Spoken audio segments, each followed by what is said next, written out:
Olá, queridos, graça e paz estejam no teu coração. Que bom poder falar com você novamente sobre as coisas de Deus, sobre as coisas do reino de Deus que são tão importantes. E nesta oportunidade, sem qualquer redundância, eu queria falar de oportunidades. É isto mesmo. Todos nós já tivemos, todos nós as temos e graças a Deus que todos nós as teremos ainda. Mas a minha palavra com você nesta manhã, ou nesta tarde, ou nesta noite, onde você esteja e a hora que você esteja assistindo esse vídeo, é para chamar a sua atenção que as oportunidades, elas vêm muitas vezes de uma forma que é inusitadas, é isto mesmo, que a gente não espera.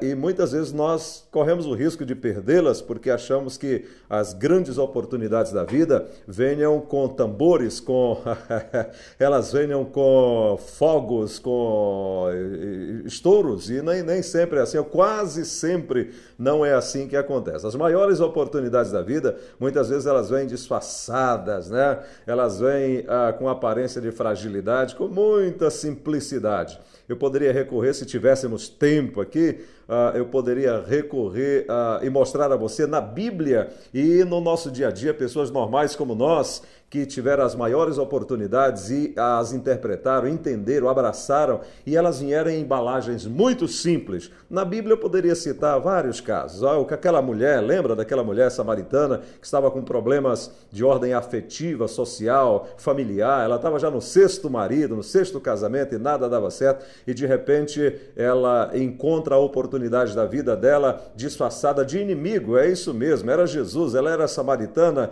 e ela reconheceu Jesus como judeu, e que na realidade o era, e quando ele vai falar com ela, ela diz: olha, será que você não sabe que judeus não se comunicam com samaritanos não se comunicam com judeus? Mas naquela conversa ali, ela acabou descobrindo, quando Jesus revela os segredos do coração dela, ela acabou descobrindo que a oportunidade da vida dela estava bem diante dos olhos dela, e foi o que aconteceu para mudar a vida social daquela mulher, de uma vida de derrotas para uma missionária, porque em seguida ela foi anunciar Jesus às outras pessoas. Poderia citar para você também a mulher do fluxo de sangue, é isto, de 12 anos, já tinha gastado tudo que tinha com médicos e cada vez mais ela ia de mal a pior. Mas um dia ela ouve falar que Jesus ia passar em determinado lugar, ela calcula os riscos, entrar no meio dos homens naquela situação, ela que tinha uma espécie de menstruação constante, naquele tempo, pela lei, ela estaria imunda e não poderia nem chegar perto de um homem. Ela calcula os riscos, mas ela diz: é a oportunidade da minha vida. Embora muitos não acreditassem em Jesus, ela acreditou e ela enfrentou e foi curada. Eu poderia citar para você também Zaqueu, o pequeno Zaqueu, né, que calculou os riscos da oportunidade que ele ia ter quando Jesus passasse, e ele subiu numa figueira braba, né, aquela figueira brava que possivelmente tinha espinhos, tinha galhos, ou seja, ninguém nunca havia escalado aquela figueira, mas ele disse: eu vou subir lá.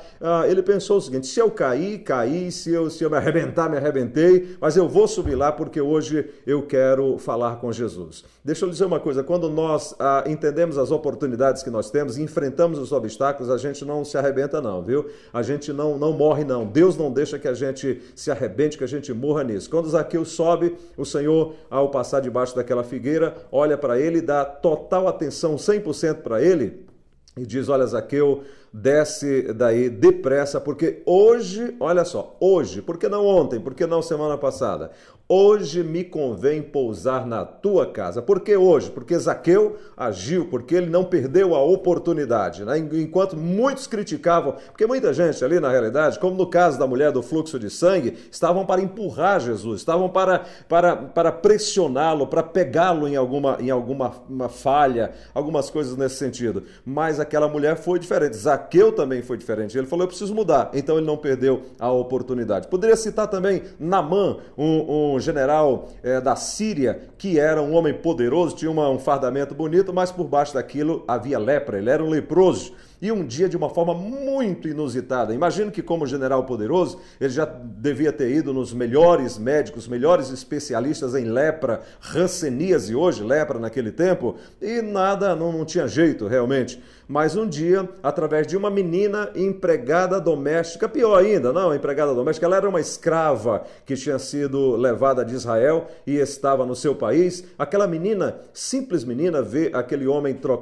tirar a sua roupa, e quando ela percebe a lepra, ela diz à esposa do general, ela diz: olha, se o teu marido fosse lá na minha terra, há um santo homem de Deus lá e ele ficaria curado. Ela se referia ao profeta Eliseu. Naamã ouve isto, aproveita a oportunidade, vai lá, ainda naquela mentalidade de poderoso aqui da terra, ele leva presentes, leva ouro, leva uma série de coisas para doar ao profeta que curasse a ele, né?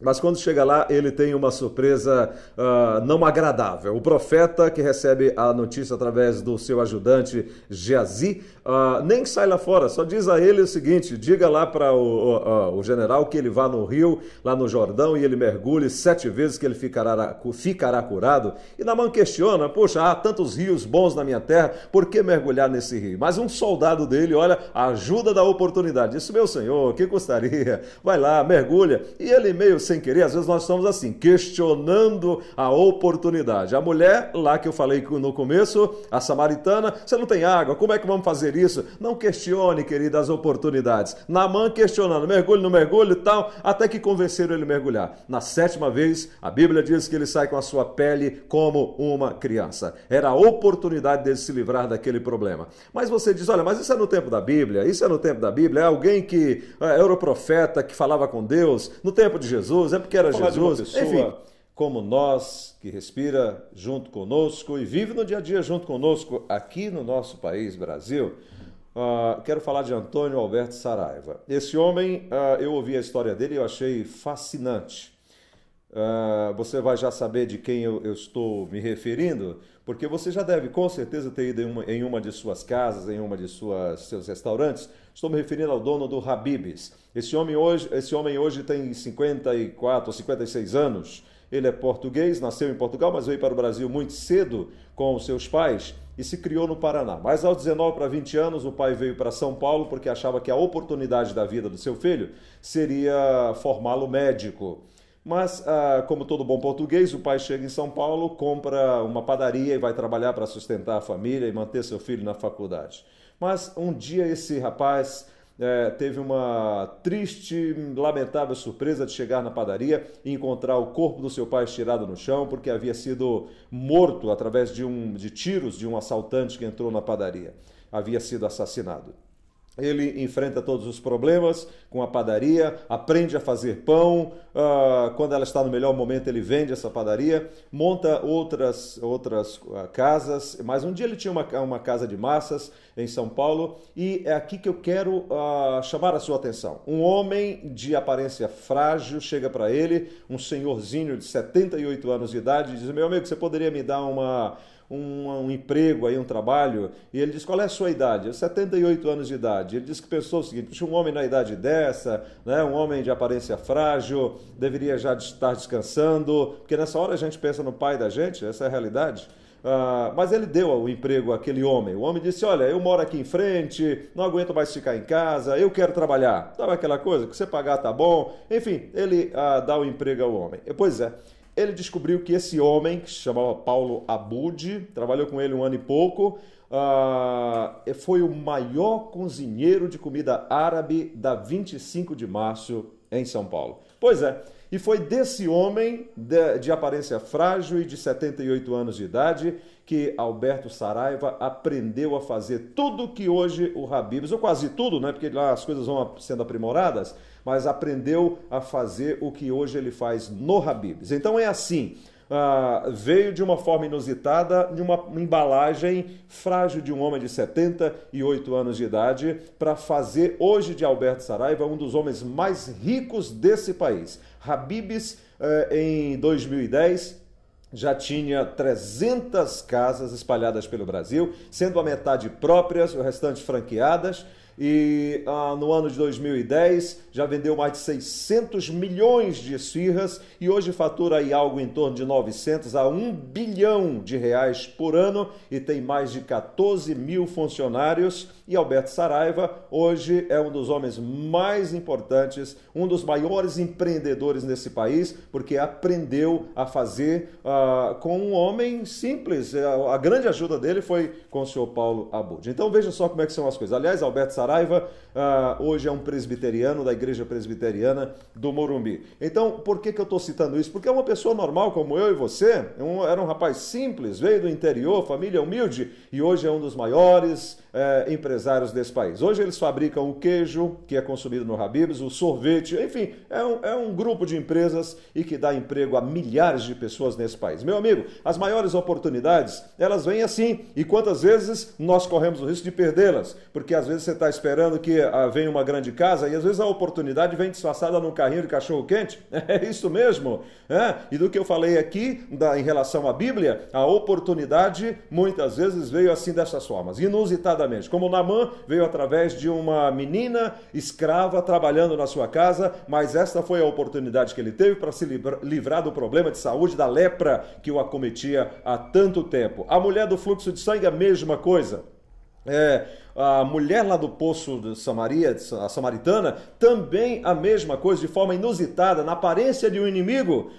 Zaqueu, ele teve a oportunidade, subiu na figueira. Agora tem uma coisa, se você quer aproveitar as oportunidades, você pode até calcular os riscos. Eu imagino que Zaqueu pequenininho calculou os riscos. A multidão, homens grandes, como é que eu vou fazer? Eu vou subir naquela figueira brava. E a figueira brava representa as dificuldades. Ninguém havia escalado aquela figueira até então. Ele sobe, ele pensou o seguinte, se eu cair, se eu me arrebentar, pronto, me arrebentei, não tem problema. Mas hoje é tudo ou nada. Ele disse, eu vou subir naquela figueira. E ele fez. Agora interessante, quando Jesus passa debaixo da figueira, ele para tudo, deixa todos de lado para dar atenção ao pequeno Zaqueu que fez um sacrifício de subir lá. E ele diz, Zaqueu, desce porque hoje, lembra que eu falei antes? Hoje, porque não ontem? Hoje me convém pousar na tua casa. A vida de Zaqueu mudou para todo sempre, ok? Assim como a vida de Alberto Saraiva mudou quando ele recebe e dá oportunidade a um homem de idade e de aparência frágil. Meu amigo, deixo esta palavra para você. Cuidado para não perder as oportunidades, que na maioria das vezes elas vêm numa embalagem